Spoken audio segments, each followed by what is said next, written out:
ایک جنتیں تو ٹھیک ہے وہ جنات کے لیے ہوں گے، ایک انسانوں کے لیے ہوں گی، لیکن اس کے اندر بھی ایک کیٹیگری ہوگی انسانوں کی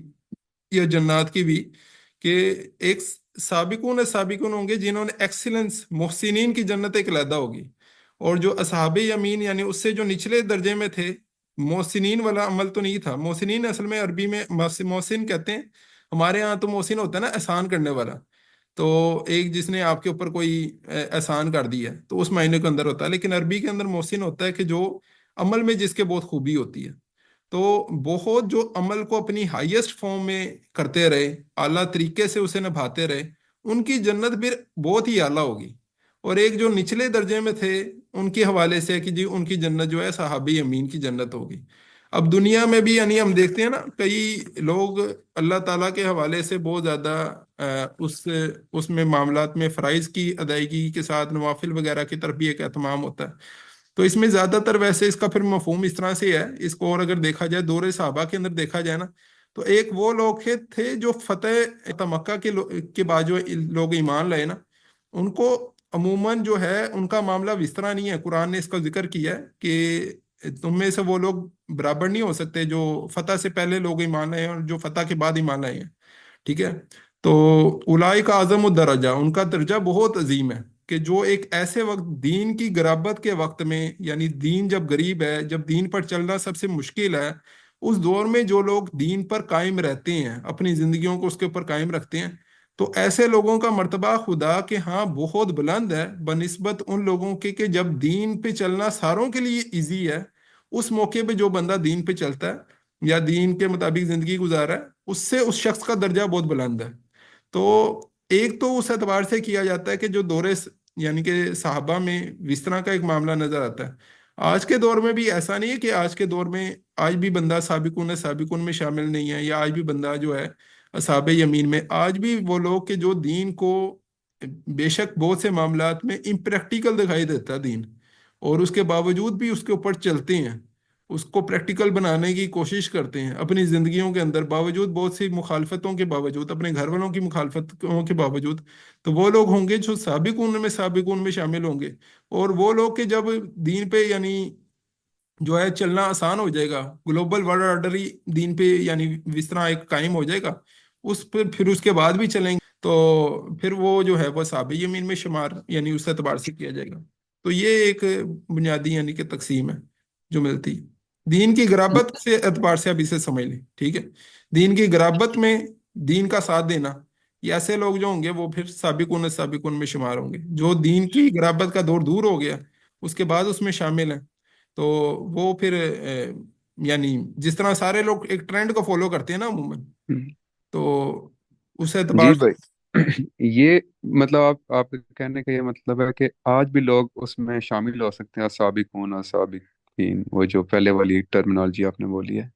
بالکل آج بھی لوگ یعنی کہ شامل جو لوگ دیکھیں نا، آج بھی دین پہ چلنا آج تو بہت زیادہ مشکل ہے،